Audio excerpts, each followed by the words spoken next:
जोहार, नमस्कार दोस्तों। जैसे कि आप लोगों को पता होगा कि 29 तारीख को छात्रों के द्वारा महा आंदोलन के लिए आगाज किया गया था, तो उसको लेकर झारखंड सरकार पूरी तरह से डर चुकी है। हर एक ज़िला में ऐसा पता चल रहा है कि उनको छात्रों को जाने के लिए रोका जा रहा है और हजारीबाग के छात्रों को भी, बहुत सारे छात्रों को यहाँ पे एक भी बस खुलने नहीं दिया गया, जिसके कारण छात्र जो है वो, आप लोग छात्र देख सकते हैं, वो ट्रेन में सफ़र करके किसी तरह से वो जा रहे हैं। तो आइए हम लोग छात्रों से समझेंगे कि किस तरह से छात्र ट्रेन में होते हुए जा रहे हैं। अरे जीवन सर, क्या करना चाहिएगा जो आज छात्र जो है ट्रेन में सफ़र कर रहे हैं, जबकि इसको हम लोग को बस में जाना था? ये तो होना ही था। किया है कि तमाम छात्रों के अंदर आज गुस्सा है और ये जो आंदोलन होने जा रहा है, ये कोई छात्र नेता के लीडरशिप में छात्र पहुंच रहे हैं और सैकड़ों छात्र इस ट्रेन के माध्यम से भी हम लोग जा रहे हैं। बहुत बहुत धन्यवाद। आइए हमारे बीच और एक छात्र है। अगर भैया, क्या कहना चाहिएगा जो हम लोग का जो प्लानिंग था कि हम लोग बस के थ्रू से पूरा हजारीबाग का छात्र जाएंगे, लेकिन हम लोग डगमगा गए इधर उधर होते हुए। हम लोग नहीं डगमगा गए, नहीं, हम स्टूडेंट डगमगा गए। हम लोग को परेशान होकर हम लोग ट्रेन से जाना पड़ रहा है। ये सरकार को क्या डर है वो दिखता है, और जो कोई बोल रहा है ना कि हम लोग डर गए, हम लोग तो डरे नहीं। हम लोग सरकार को चुनौती देते हैं कि आपको जो संसाधन का उपयोग करके जो है ना लड़का को जो परेशान कर रहे हैं ना, आप जो पुलिस का जो अपना है ना उसको आप लड़का लोग को रोका जाए। आप लड़का कोई भी संसाधन लगा लीजिए, लड़का लोग नहीं रुकेगा। और उसका जीता जागता प्रमाण आपको मैं बताना चाहता हूँ और दिखाना भी चाहता हूँ कि देखिए, आप बस को रोकें तो ट्रेन में कैसे रोक लीजिएगा सरकार? हुजूर, बिल्कुल। आपका ये जो रवैया है ना ज्यादा दिन नहीं चलेगा। जिस तरह से दिल्ली प्रोटेस्ट जंतर मंतर वाला जो है ना, सो अंततोगत्वा सरकार को झुकना पड़ा। हेमंत जी, आपको भी जो है ना झुकना पड़ेगा। इसलिए आपको सचेत करना चाहता हूँ कि आप लड़का का जो डिमांड है वो मानने का काम कीजिए। एक तरह से हम लोग कह सकते हैं कि जो हेमंत सोरेन की सरकार है, ये तानाशाह के रूप में काम कर रही है, क्योंकि छात्रों का वो अपना संवैधानिक हक की लड़ाई के लिए जा रहे हैं, उसको भी रोका जा रहा है। मैं इंडिया गठबंधन से एक बात बताना चाहता हूँ। जब आपका केंद्र में सरकार नहीं था तो आप एनडीए को एलिगेशन लगाते थे कि कितना क्रूर शासन चल रहा है भारत में, यहाँ लोकतंत्र खत्म हो गया है। तो क्या लोकतंत्र भी बच गया है? आपका पुलिस 5 को लड़का देख करके बोलता है कि ज्यादा बदमाशी नहीं करो, यहाँ 44 लगा देंगे। संविधान तो खत्म हो गया। हाँ। आप तो बोलते हैं एनडीए है तो संविधान खतरे में। क्या आपके राज्य में संविधान खतरे में नहीं है? और यदि खतरे में नहीं है तो हम लोग का 10 गो बस किए थे स्टूडेंट को ले जाने के लिए, लेकिन आप 10 बस को रोकने का काम किए। और छोड़ दीजिए, आपका दारोगा उरोगा छोड़ दीजिए, एसपी का फोन आता है। हाँ। एसपी का फोन कैसे गया होगा? आप फोन किए होंगे, आप डीएम को फोन किए होंगे, हाँ। एसपी को फोन किए होंगे, डीसी को फोन किए होंगे। कंट्रोल आपके माध्यम से हो रहा है। तो एक तरह से हम लोग तो कह सकते हैं कि हम लोग अपने संवैधानिक हक को भी नहीं दिया जा रहा है, उसको कुचला जा रहा है हम लोग को। संविधान खतरे में है। और ये जो है सो सिर्फ एनडीए में नहीं है, ये इंडिया गठबंधन में भी है, और यहाँ आपको प्रमाण दिख रहा है। आप तो मोदी जी पे एकदम तुरंत एलिगेशन लगा देते हैं, लेकिन यहाँ क्या हो रहा है झारखंड में? साथियों, मैं सरकार से ये कर रहा हूँ, लेकिन मैं मित्रों आप लोग को बता रहा हूँ, आपका ये हक अधिकार की लड़ाई है। आज यदि आप घर में बैठ करके सोशल मीडिया का यूज कर रहे हैं तो वहां से नहीं होगा, आपको मैदान पे भी आना पड़ेगा। आप जंतर मंतर का आह्वान दे देते हैं कि लड़ के ले लिया वो लोग, यहाँ का भी बारी आ गया है। एक एक घर से भगत सिंह बनना पड़ेगा, एक एक घर से सुभाष चंद्र बोस बनना पड़ेगा, आजाद सिंह बनना पड़ेगा। बहुत बहुत धन्यवाद। हमारे बीच में हमारे सीनियर राधे भैया हैं। क्या कहना चाहिए राधे भैया? हम लोग को जो रोका जा रहा है, इसको लेकर क्या कीजिएगा? हजारीबाग से जा रहे हैं। आज पूरा ट्रेन जो हजारीबाग की रुकी थी, उसका ट्रेन पूरा भरा हुआ छात्र से, और छात्र से इसलिए भरा हुआ है कि ये सरकार है, हेमंत सरकार, ये तानाशाह की सरकार है।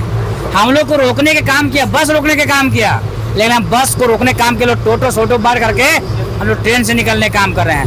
आज तो हम लोग को ट्रेन से रोक दिया, वो बस से रोक दिया, लेकिन जिस समय 2029 में चुनाव आएगा तो हम लोग नागरिकों को रोकने का काम करेंगे कि उसका आंदोलन में कोई नहीं जाओ। गाँव उसके खिलाफ हम लोग आंदोलन करेंगे कि उसके आंदोलन में, उसका सभा में कोई मत पहुंचे, क्योंकि आपका बेटा का अधिकार नहीं मिलता है, आपका बेटा का रोजगार नहीं मिलता है, आपका बेटा का नौकरी नहीं मिलता है। आप क्यों जाइएगा उसका सभा में? आपका सभा में क्या मिलेगा? जब आपका बेटा का अधिकार नहीं मिला तो आपको क्या मिलेगा? 2500 को मैया ने बड़ा चीज है नहीं। जो 2500 सबको महिलाओं को लुझा दिया, महिलाओं को होर्डिंग पर भीड़ लगवा देता है। आज छात्रों को कुछ मिलता नहीं है। तो हम बता देते हैं 2029 के चुनाव में चेतावनी देना चाहिए सरकार को कि जितने भी हमारे गांव ग्रामीण महिला छात्र रहेगा उसके चुनाव में एक भी महिला जाने नहीं देंगे, न एक छात्र जाने नहीं देंगे, न किसी व्यक्ति को जाने नहीं देंगे। वहाँ जहाँ जहाँ उसका सवाल चलेगा उसके खिलाफ हम लोग प्रोटेस्ट करेंगे और एक भी गाड़ी घोड़ा सा हम लोग रोकने के काम करेंगे। जिस तरह प्रशासन को भेज दिया, प्रशासन को भेजने का काम किया, प्रशासन रोकने के काम किया हम लोग को, उसे हम लोग सभी जनता मिल करके सरकार को रोकने के काम करेंगे और सरकार को गिराने का काम करेंगे, सरकार को हराने का काम करेंगे, सरकार को बदलने के काम करेंगे। नहीं तो सरकार को अभी समय है कि समस्या का समाधान करे, इस्तीफा दे और पूरी सीबीआई जांच करे। सीबीआई जांच पूरी होना चाहिए। बहुत बहुत धन्यवाद। तो हम लोग एक लास्ट हम लोग जान लेते हैं, हमारे बीच में रविंदर दा हैं।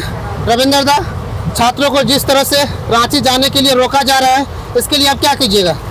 ये बहुत बड़ी दुर्भाग्य है कि छात्र जो है सो बिल्कुल संवैधानिक तरीके से बिल्कुल शांति प्रदर्शन करने जा रहे हैं। वहाँ शांति तरीके से हम लोग वहाँ बैठेंगे, लेकिन राज्य सरकार का देखिए दुर्भाग्य, राज्य सरकार कितनी तानाशाह हो गई है कि छात्रों को रांची तक जाने के लिए भी नहीं दे रही है। हम लोग जो हजारीबाग से निकल रहे थे और जो शिकायत आ रहा है कि 24 जिला में यही सिस्टम इन लोग कर रहा है।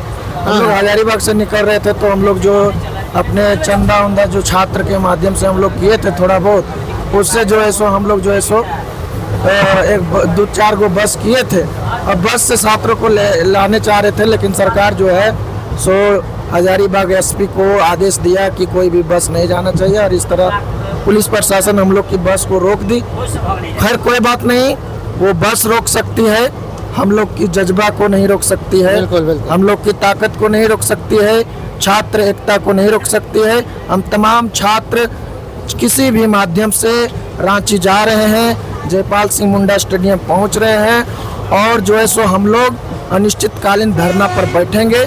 ये छात्र की लड़ाई है और छात्र अपने हक और अधिकार के लिए जितना दिन तक वहाँ बैठना पड़े बैठेंगे। बहुत बहुत धन्यवाद, बहुत बहुत धन्यवाद। चलिए हमारे साथ और एक भैया जुड़े हुए हैं।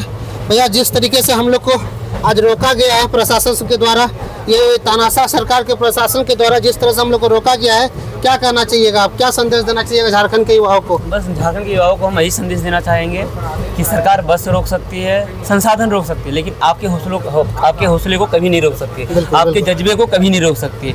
आप जितने भी साथीगण हैं, आप अपने अधिकार के लिए, अपने हक के लिए आप आगे आइए और सरकार से जवाब मांगे। यही सही समय है जहाँ से आप सरकार से बीते जो सालों में जो आपके साथ अन्याय हुई है, जो सरकार आपके सपने को बेची है, यही वो समय है जहां से आप सरकार से सीधे जवाब सवाल पूछ सकते हैं और हिसाब मांग सकते हैं। और अगर अब नहीं निकलेंगे तो कभी नहीं निकलेंगे। इसलिए झारखंड के उन तमाम छात्रों से मेरा आग्रह होगा कि ये आपकी लड़ाई, ये आपके माता पिता की लड़ाई है, आपके माता पिता के सपने को जिंदा रखने की लड़ाई है। इसलिए आप घरों से निकलिए और इस अनिश्चितकालीन धरना प्रदर्शन का हिस्सा बनिए। और इस जो 29 तारीख इतिहास का वो दिन होगा, झारखंड के इतिहास का वो दिन होगा जहाँ पे आप बहुत कुछ बदलते हुए देखेंगे। बहुत बहुत शॉर्ट में आप पूरा झारखंड के युवाओं को, वैसे युवा जो अभी तक नहीं जागे हैं, उनको क्या संदेश देना चाहिएगा? हम यही संदेश देना चाहेंगे कि अब नहीं जागेंगे तो कब जागेंगे, अगर अब नहीं बोलेंगे तो कब बोलेंगे, अगर अब हिसाब नहीं मांगेंगे तो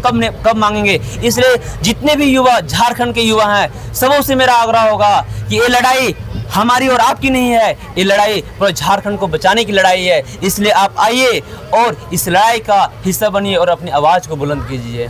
बहुत बहुत धन्यवाद।